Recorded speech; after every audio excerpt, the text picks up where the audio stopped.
दोस्तों नमस्कार। मैं राधेश्याम, स्वागत है आप सभी का हमारे इस चैनल पर।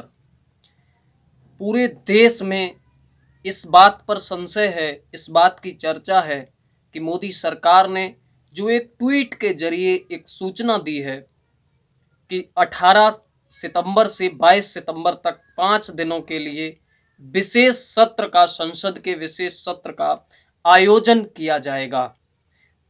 और उसके बाद से पूरे देश की राजनीतिक गलियारों में, पूरे देश की मीडिया में, पूरे देश के राजनीतिक पंडितों में, विश्लेषकों में और तमाम से उन जागरूक लोगों में एक चर्चा का विषय बना हुआ है कि आखिरकार मोदी सरकार ये विशेष सत्र क्यों आयोजित कर रही है, इसके पीछे पीछे मंशा क्या है।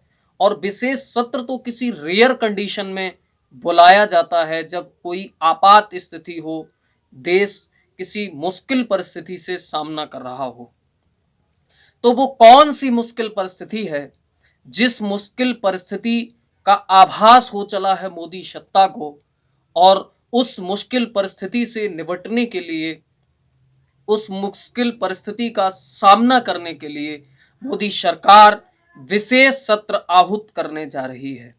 क्या देश के ऊपर मुश्किल परिस्थिति है, या मोदी सरकार, भारतीय जनता पार्टी और उसका बहुमत जो है, और बहुमत का जो अहंकार है, उस अहंकार पर मुश्किल परिस्थिति है?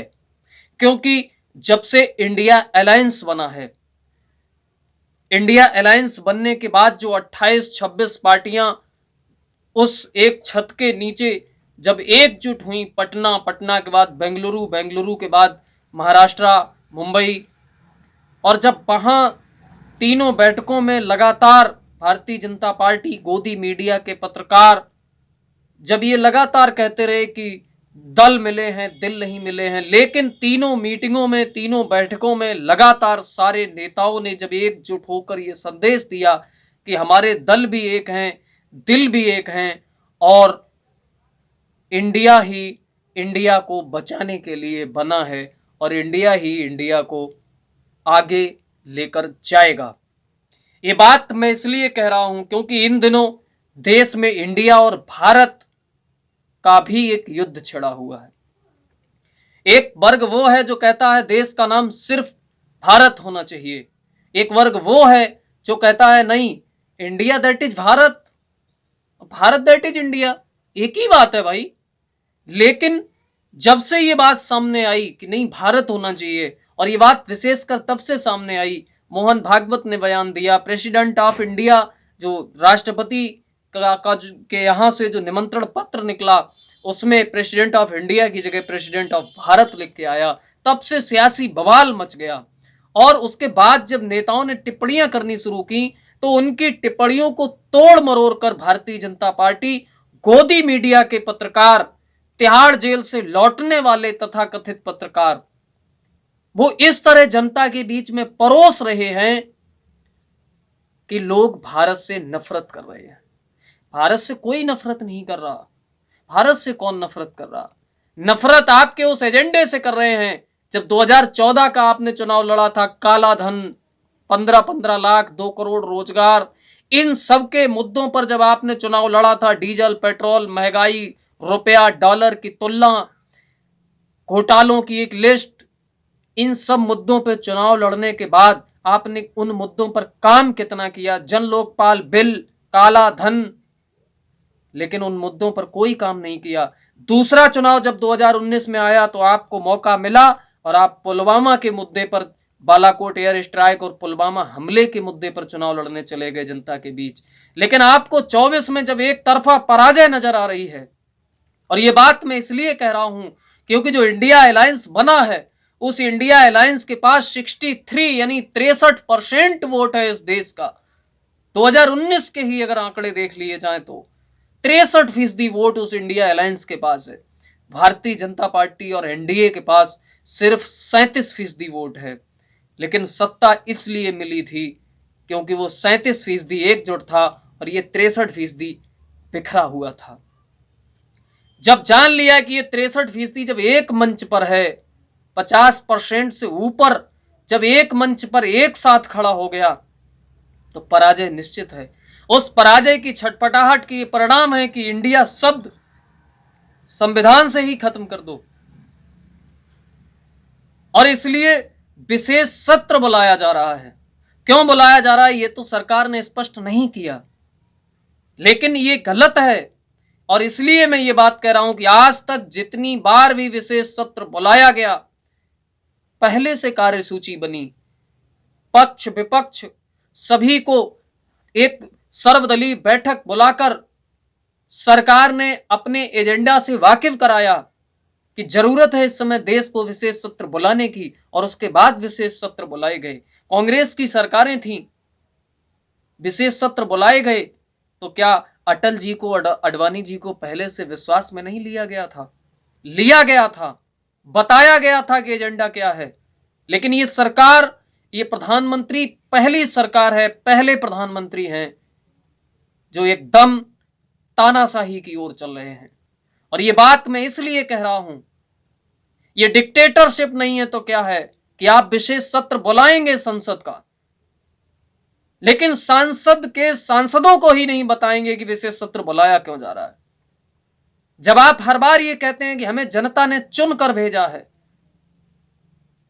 तो जो आपके विरोध में बैठे हैं उसी संसद के भीतर जिस तरह आपने नामांकन किया था उसी तरह उन्होंने किया था, जिस तरह आपको लोगों ने चुना उसी तरह उन्होंने किया, उन्हें चुना गया। जिस तरह आपकी मतगणना हुई, आपको प्रमाण पत्र जिलाधिकारी ने सांसद होने का दिया था, उसी तरह उनकी भी मतगणना हुई, उनको भी जिलाधिकारी ने सांसद होने का प्रमाण पत्र दिया था।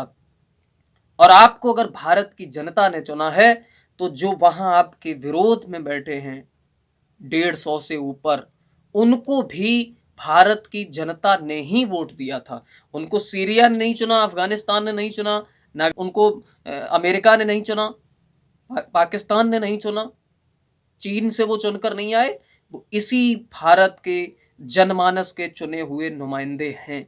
जितना राइट आपका है उतना उनका है, बस फर्क सिर्फ इतना है कि आपके पास बहुमत है और उनके पास बहुमत नहीं है। इसीलिए आप सरकार हैं और वो नेता विपक्ष हैं।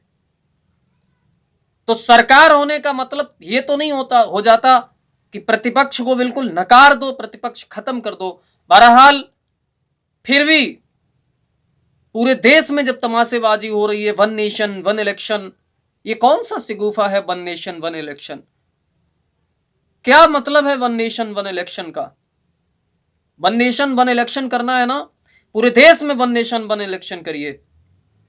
राष्ट्रपति से लेकर ग्राम पंचायत के सदस्य का चुनाव एक साथ हो, फिर दोबारा कभी देश में चुनाव ना हो 5 साल तक। ये कर सकते हैं आप, संभव है आप में। सिर्फ आप अपने त्वरित राजनीतिक फायदे के लिए कुछ चीजें बुनकर जनता के सामने प्रस्तुत करते हैं कि कम हो जाएगा, जनता का भार कम होगा, खर्च कम होगा, सरकार ठीक तरीके से काम कर पाएगी। अरे मैं चुनौती देता हूं इस मंच के माध्यम से, क्षमता अगर है सरकार में तो राष्ट्रपति से लेकर ग्राम पंचायत के सदस्य का भी चुनाव एक साथ करा के दिखाए, हम मान लेंगे वन नेशन वन इलेक्शन। इसी तरह की बात कही गई थी, वन नेशन वन टैक्स।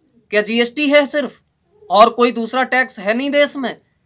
लेकिन ये सरकार सिर्फ ठगने के लिए जनता को इस तरह की बातें करती है। उन्हीं की तर्ज पर कांग्रेस की लीडर सोनिया गांधी ने एक पत्र लिखा है सरकार को, और उस पत्र के जरिए सोनिया गांधी ने सरकार से ये मांग की है कि सरकार बताए कि विशेष सत्र क्यों बुलाया जा रहा है। और उन्होंने 9 सवाल भी सरकार से किए हैं। कौन कौन से हैं वो 9 सवाल, उस फेहरिस्त में जरा जाते हैं। पहला सवाल है, उन्होंने एक पत्र में लिखा है कि महंगाई, बेरोजगारी और एमएसएमईएस पर चर्चा हो, यानी बढ़ती हुई महंगाई पर चर्चा हो, बढ़ती हुए बेरोजगारी की दर पर चर्चा हो, जो पिछले 45 सालों में सबसे ज्यादा बेरोजगारी दर्ज की गई है आंकड़ों में भारत में, उस पर चर्चा हो, और एमएसएमईएस पर चर्चा हो। एमएसएमईएस क्या होता है मैं बताऊं आपको। एमएसएमईएस का मतलब होता है सूक्ष्म एवं लघु उद्योग, जो एक मंत्रालय है भारत सरकार का, जो देश के मध्यम वर्गीय, middle class, upper middle class, lower middle class और मिडिल क्लास तबके को स्टार्टअप लगाने का, छोटे छोटे उद्योग लगाने का मौका देती है। और उन कम छोटे छोटे उद्योगों में तमाम से लोगों को रोजगार मिलता है और उनका एक अहम योगदान है देश की अर्थव्यवस्था में। लेकिन आंकड़े बताते हैं, जो पीडब्ल्यूसी का डाटा है, इसी देश का और इसी सरकार का पीडब्ल्यूसी का जो डाटा है, वो उसमें ये बताता है कि 2023 में 36% इस एमएसएमईएस की फंडिंग में कमी आई है। 2022 में 59,000 करोड़ की जो व्यवस्था थी, मतलब पूरा जो 59,000 करोड़ का व्यापार था, 59,000 करोड़ का जो एक नेटवर्क था छोटे उद्योगों का, वो 2023 में घटकर 31,000 करोड़ का रह गया। 59,000 करोड़ से 31,000 करोड़ पर छोटे उद्योगों की स्थिति आकर रह गई। और निश्चित तौर पर कहीं ना कहीं जो एक बात सामने निकलकर आंकड़ों में आई पीडब्ल्यूसी के डाटे में कि 1400 कंपनियां बंद हो गईं, 1 लाख से ज्यादा लोग बेरोजगार हो गए, 91,000 कर्मचारियों को पिंक स्लिप दिया गया और 30,000 से ज्यादा कर्मचारियों को छटनी करके निकाल दिया गया। चाहे वो उसमें ओला हो, चाहे उसमें तमाम सी कंपनियां, वो लंबी फहरिस्त है, इन सब ने कर्मचारियों को निकाला है। तो ये पहला सवाल, यानी युवाओं के लिए, रोजगार के लिए और महंगाई के लिए ये सवाल पूछा गया है। नंबर 2 सवाल जो सोनिया गांधी ने किया है, उन्होंने कहा है कि सरकार ने एमएसपी को कानूनी गारंटी देने की बात की थी, उसकी मौजूदा स्थिति पर बात हो, यानी किसान की फसल का जो दाम मिलता है उस पर गारंटी जो एक सरकार ने दी थी कि उसकी मूल्य वैल्यूएशन की गारंटी हम देंगे, ये वायदा जो किया था भारतीय जनता पार्टी ने चुनाव से पहले, उस पर बात करने के लिए सोनिया गांधी कह रही हैं। पहले सवाल में जवान की बात, दूसरे सवाल में किसान की बात, यानी लाल बहादुर शास्त्री का वो नारा जय जवान जय किसान जो भारत लगाता था, उस भारत की बात जो आज इंडिया और भारत में फर्क कर रहे हैं। अटल जी ने कभी कहा था कि इंडिया क्या है, इंडिया चकाचौंध है, इंडिया कारपोरेटर्स हैं, इंडिया पूंजीपति हैं, इंडिया वो लोग हैं जो आरबीआई से लाखों करोड़ रुपए का लोन ले लेते हैं, और भारत वो चीज है जो 1 लाख रुपए का बैंक से लोन लेने के लिए चप्पल घिस देता है लेकिन लोन नहीं होता है। भारत वो है जो पसीना बहाता है, भारत वो है जो गरीबी और मुफलिसी का शिकार है, भारत वो है जो ऑक्सीजन के अभाव में मर जाता है, भारत वो है जिसकी थाने में रिपोर्ट नहीं लिखी जाती है, भारत वो है जिसके तन पे कपड़ा नहीं है, भारत वो है जिसकी कोई सुनने वाला नहीं है, भारत वो है जो अपने देश की सरकार की तरफ आशा भरी निगाहों से देखता है कि हमें 5 किलो राशन महीने में मिलेगा, तब हमारे घर पे भोजन बनेगा। उस भारत की बात अगर आज कोई कर रहा है, देखने में जो आ रहा है, तो वो कर रहे हैं जो इंडिया के बैनर तले हैं और जो तथाकथित भारत का झंडा उठाए हैं, वो निश्चित तौर पर इंडिया की बात कर रहे हैं, उस इंडिया की बात कर रहे हैं जिस इंडिया को कभी श्रद्धेय अटल बिहारी वाजपेयी ने परिभाषित किया है था। कारपोरेटर्स, शेयर मार्केट, कंपनियों वाले लोग, बड़े बड़े उद्यमी, अडानी, अंबानी, टाटा, बिरला, गोदरेज, इन लोगों की गोद में बैठे हुए लोग भारत का झंडा उठाए हैं लेकिन बात इंडिया की कर रहे हैं, और जो इंडिया का बैनर लगाए हैं असल में ही वही लोग बात भारत की कर रहे हैं। क्योंकि पहले सवाल में सोनिया गांधी ने सवाल किया जवान का और दूसरे सवाल में सोनिया गांधी ने सवाल किया किसान का। तीसरा मामला उन्होंने बताया कि अडानी मामले में जेपीसी की मांग पर चर्चा हो। अडानी कांड एक बहुत बड़ा कांड है, एक दिन मैं स्पेशल इस पर एपिसोड बनाऊंगा कि अडानी कांड पूरा है क्या। लेकिन आप समझ लो अडानी कांड का जो घोटाला है, पूरा घपला, कई हजार करोड़ रुपए के घोटाले के आरोप हैं, $1 बिलियन संपत्ति जो देश से बाहर गई और फिर तमाम तरीके से विनोद अडानी जो गौतम अडानी के भाई है उन्होंने देश में वापस भेजी, और फिर उस संपत्ति के जरिए अडानी की कंपनियों के शेयर मार्केट में उछाल आया। उसमें बहुत बड़ा घोटाला है, 20,000 करोड़ का जो घोटाला हुआ है, हम उस पर एक अलग से एपिसोड बनाएंगे। तो उसमें आप समझिए कि विपक्ष जांच की मांग कर रहा है लेकिन सरकार जांच को तैयार नहीं है। अगर सरकार उसमें दोषी नहीं है तो एक सवाल उठता है कि सांच को आंच नहीं, तो निश्चित तौर पर सरकार को जांच करा देनी चाहिए, लेकिन सरकार नहीं सुन रही है। चौथा सवाल सोनिया गांधी ने पूछा है कि जातीय जनगणना और जनगणना पर चर्चा हो। ये सवाल भी कहीं ना कहीं डॉक्टर लोहिया के उस नारे से जुड़ता है जब वो ये कहते थे कि पिछड़े पामे 100 में 60, सन सोफा ने बांधी गांठ।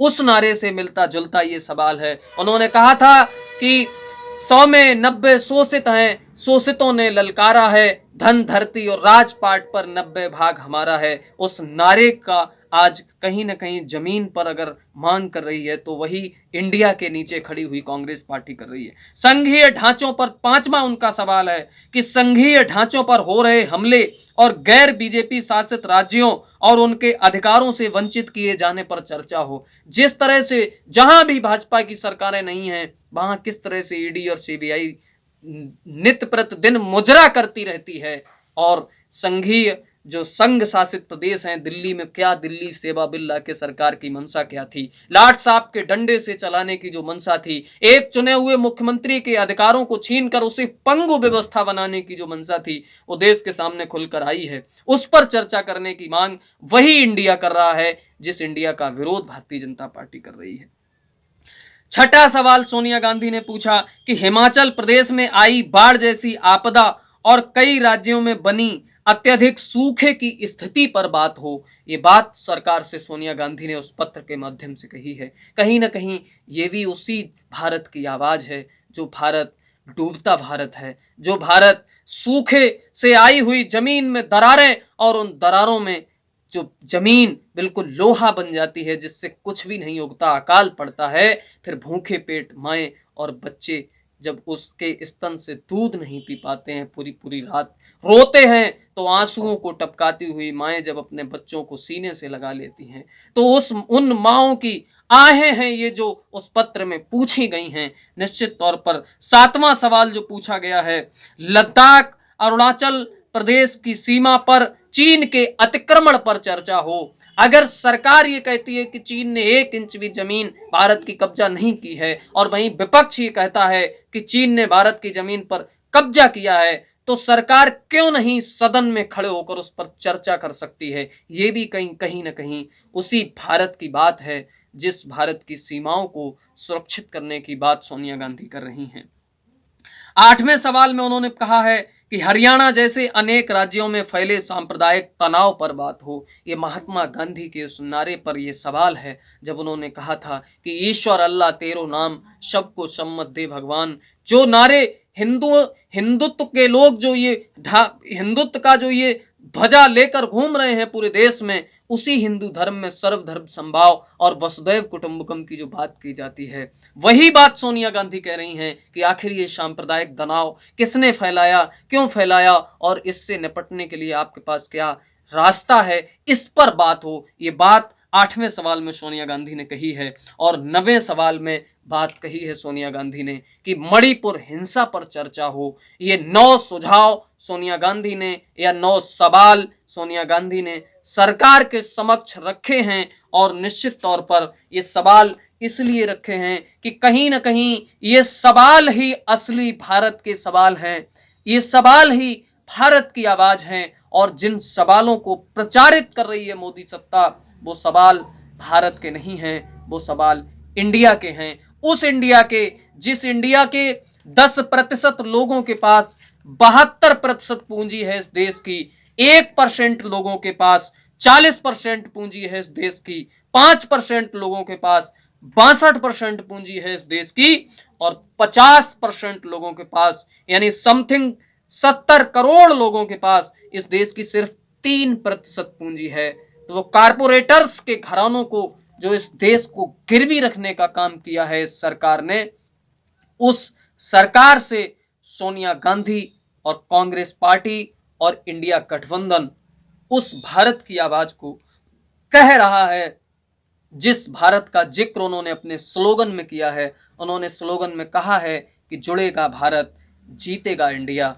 और पिछले दिनों राहुल गांधी ने जो भारत जोड़ो यात्रा निकाली थी, तो ये उसी भारत की आवाज है, ये उसी भारत के 9 सवाल हैं जो देश की जनता संसद में पूछना चाहती है। लेकिन सरकार अहंकार से इतनी ग्रसित है कि भारत की आवाज नहीं सुनना चाहती, बल्कि इंडिया से बढ़कर भी न्यू इंडिया, वही न्यू इंडिया जिसमें अडानी की संपत्ति 7 अरब डॉलर थी 2014 में, जो 2022 में 150 अरब डॉलर हो गई, जिसकी संपत्ति में 7 अरब डॉलर से 150 अरब डॉलर सिर्फ 8 वर्षों में जिसकी संपत्ति हो गई। ये उसी न्यू इंडिया के पंत प्रधान की कहानी है, जो धर्म ध्वजा तो भारत की पकड़े है लेकिन बात इंडिया की करता है, और दूसरी तरफ वो इंडिया है जो बात भारत की करता है। अब इस जनता को ये फैसला करना है कि हम किसके साथ रहेंगे, जो भारत के नारे लगाता है और भला इंडिया का करता है, और दूसरी तरफ वो हैं जो इंडिया का झंडा लेकर आपके साथ आए हैं, आपके बीच आए हैं, लेकिन बात भारत की करते हैं। इन्हीं सवालों के साथ हम आपसे विदा लेते हैं। बहुत बहुत धन्यवाद, बहुत बहुत शुक्रिया। हमारा निवेदन है कि हमारा ये वीडियो लाइक करिए, शेयर करिए, कमेंट्स करके अपनी प्रतिक्रिया दीजिए, और हमारे चैनल को अगर आपने अब तक सब्सक्राइब नहीं किया है तो कृपया हमारे चैनल को सब्सक्राइब कीजिए। इसी निवेदन के साथ पुनः आपको धन्यवाद, बहुत बहुत शुक्रिया, नमस्कार।